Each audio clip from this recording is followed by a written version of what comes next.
અક્ષરધામ પ્રભુ શ્રી રામલલાના દર્શને ગયેલા ભરૂચ જિલ્લાના શ્રીરામ ભક્તોએ ભાજપાને 400+ બેઠકો મળે તે માટે પ્રાર્થના કરી।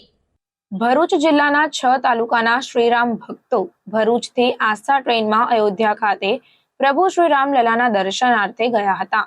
તેઓએ શ્રી રામલલાને પ્રાર્થના કરી હતી કે ભારતીય જનતા પાર્ટી આ વખતે લોકસભાની ચૂંટણીમાં 400+ બેઠકો લાવે।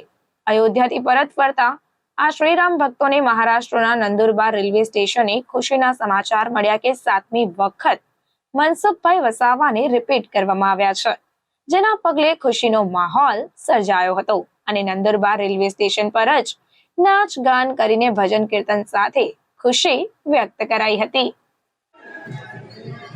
જય શ્રી રામ।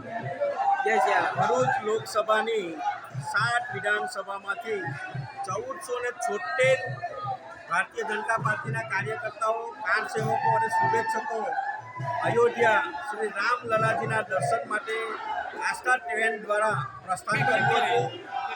ભારતીય જનતા પાર્ટીના પ્રમુખ શ્રી સાંસદ શ્રી મનસુખભાઈ વસાવા અને અન્ય મહાનુભાવો દ્વારા ખૂબ ઉત્સાહ અને ઉમંગભેર બધાને વિદાય આપવામાં આવી હતી અયોધ્યા જવા માટે। અયોધ્યાથી આજ રોજ અમે પરત ફર્યા છે। અત્યારે